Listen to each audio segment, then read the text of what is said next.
nação corintiana! Aqui quem vos fala é César Corsino, do canal Gol de Barriga, Futebol e Cerveja. Duas coisas que se complementam, não é mesmo? Cerveja, eu já destampei a primeira e vou molhar as palavras porque a gente tem muito o que falar neste pós-jogo de Guarani e Corinthians, que foi disputado no estádio Brinco de Ouro, na cidade de Campinas. Vamos ao jogo então.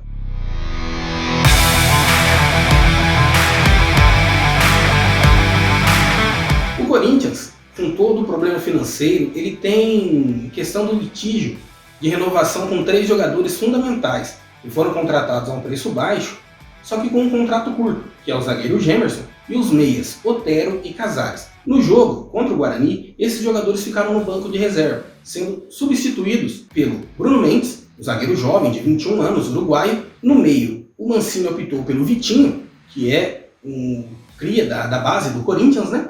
E o Rodrigo Varanda, que já vinha sendo titular, e ele ali pelo lado esquerdo, né? Teve a questão de alguns jogos o Mancini utilizar o Otero ali pela esquerda, mas há algum tempo a esquerda era a posição, né, do Matheus Vital. E Matheus Vital passou por uma artroscopia no joelho, e o Varanda já vinha substituindo ele nos últimos jogos, inclusive ele contra o Retrô, que foi o último jogo do Corinthians no dia 26 de março. Uma outra substituição que o Mancini fez, usando a base, foi a utilização do garoto Cauê como centroavante no lugar do Jô. O Jô é um ídolo corintiano, né? Já conquistou títulos com a camisa do Corinthians, cria da base também, lá em 2005. Porém, há tempos ele não é mais o mesmo Jô. A idade chega para todo mundo e ele já não consegue entrar em forma, não consegue manter mesmo o ritmo que ele manteve nos últimos tempos, inclusive no título brasileiro de 2017. Com isso, o Corinthians ali, Vitinho, Varanda pelo lado esquerdo, Gustavo Mosquito pelo lado direito e Cauê era um time mais jovem, um time mais leve, né, para tentar surpreender o Guarani e vencer esse jogo que era importante para o Corinthians após praticamente 15 dias parado. O Guarani um pouco mais, né? O Corinthians teve o jogo da Copa do Brasil, né, contra o Retrô, que eu já mencionei, mas o Guarani já estava um pouco mais tempo parado, né? Não tinha rodada do Paulistão por conta da pandemia, né? O estado de São Paulo tinha toda a restrição para o futebol, que acabou voltando neste final de semana. O jogo em si, né, o Corinthians com todas essas mudanças, no meio campo, ele deixou 2 jogadores conhecidos do Corinthians, né, o Gabriel e o Ramiro, só que são jogadores lentos. E a bola ali, a transição deles para o ataque era complicada. Eles não estavam numa noite inspirada e a bola não estava chegando com qualidade no Varanda, no Mosquito e no próprio Cauê, né? E até mesmo, né, deixar claro aqui no Vitinho. O Vitinho fazia a sua estreia no time titular. Aliás, a sua estreia como profissional. E ele não teve ali a bola para poder armar o time, para poder fazer o que dele se esperava. Então, não dá para criticar os garotos, porque o time jogou mal e, olha, futebol sofrível, daquele que a gente assiste. Por 2 motivos. Por ser corintiano e por gostar de futebol. E quando a gente gosta de futebol, a gente assiste qualquer campeonato. O Corinthians, ele se portou da mesma maneira, né, o 4-2-3-1, né, o mesmo esquema, e ele não conseguiu evoluir, não conseguia grande vantagem, não conseguia passar para cima, superar a defesa do Guarani. Para você ter uma ideia, a primeira finalização em gol do Corinthians ocorreu aos 33 minutos. Foi uma finalização do Cauê, foi em gol, só que com o goleiro do Guarani teve uma defesa sem problemas, ele defendeu. A bola não levou grande perigo. Ainda no primeiro tempo, aos 37, o Corinthians levou o perigo de novo. Agora uma boa triangulação, né? Tanto a finalização do Cauê aos 33 e aos 37, uma finalização do Ramiro que passou sobre o gol, foi uma triangulação do meio campo. A bola foi girada, muito bem trabalhada. Há de se destacar que pouquíssimas vezes mais houve essa triangulação. Se tivesse havido com mais frequência ali, com certeza o Corinthians teria saído com um resultado melhor desse jogo. No primeiro tempo, o Guarani não levou perigo, teve um lance que estava impedimento logo no começo do jogo, mas também nada além disso. O primeiro tempo foi isso, 0-0, muito fraco, muito chato, mas foi isso.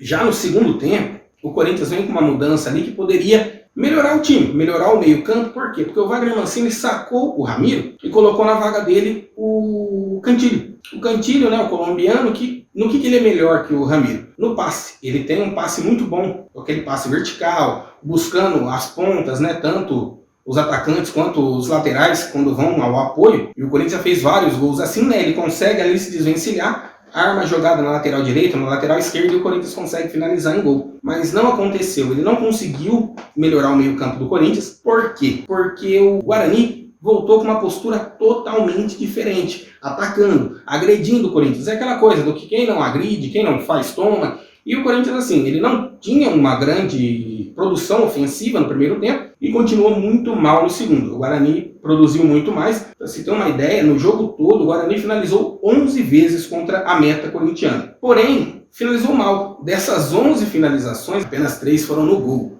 E no gol do Corinthians a gente tem o Cássio. E o Cássio efetuou 3 belas defesas, não sendo superado em nenhum momento pelo time do Guarani, que ainda teve uma bola na trave com um meia que passou pelo Corinthians, né? O Elvis passou pelo Corinthians em 2019. Aí era aquela famosa lei do ex, mas que não aconteceu. A única vez que o Corinthians leva perigo no segundo tempo é aos 27 minutos. Aos 27 minutos, o Léo Natel, que havia substituído o Gustavo Mosquito na ponta direita, ele passa ali pelo lateral e tenta um cruzamento para a área buscando o Cauê. A bola desvia, ela ia cair dentro do gol, mas o goleiro consegue se recuperar, faz uma bela defesa, mas no rebote estava ali todo o oportunismo do garoto, do corintiano, o Cauê, e ele faz o gol do Corinthians. Então é aquilo, não é um belo gol, é o gol no estilo Corinthians que vem jogando nos últimos jogos, pode-se dizer nos últimos anos. Futebol sofrível, futebol feio, num bate-rebate, numa sobra de bola, o time acaba fazendo o gol. E foi o que aconteceu, 1-0, era aos 27 minutos do segundo tempo, vem as substituições, o Guarani tenta mudar, mas já não estava com todo aquele gás, e o jogo vai naquele ritmo, e o Corinthians garante a vitória por 1-0.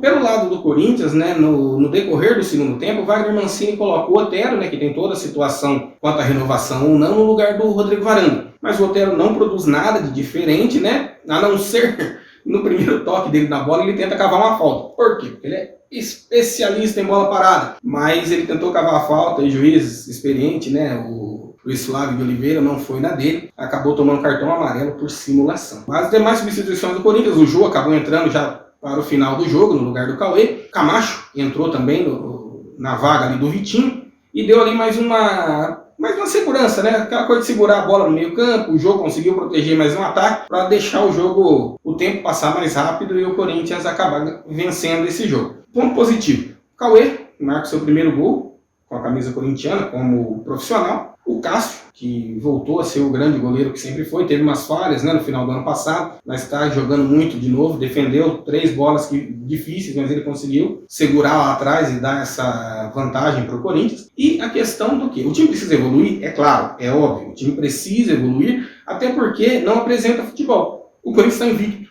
Em 2021 ele não perdeu nenhum jogo, ele é invicto, está invicto até agora. Entre o final do Campeonato Brasileiro, Copa do Brasil e o Campeonato Paulista. Mas não tem futebol, não apresenta futebol e isso é complicado. Complicado principalmente na hora de enfrentar os adversários mais difíceis, que tem aí um poder financeiro mais forte, que fizeram contratações pontuais, que vão vir babando por títulos. Se o Corinthians não se preparar, não tiver um futebol melhor, ele não vai conseguir competir em alto nível com esses times e, infelizmente, não vai dar o resultado esperado pela torcida. O Wagner Mancini, o que acontece com ele? O time não está mostrando futebol. O treinador ele é demitido em 2 situações. Quando não demonstra futebol e quando não tem resultados. O time não demonstra futebol, mas tem resultado. Então dá um mínimo de tranquilidade para ele continuar trabalhando. Mas a gente não sabe até quando, tá certo? Esse foi o pós-jogo de Guarani e Corinthians. Não esqueça de deixar o like, se inscrever no nosso canal e até a próxima.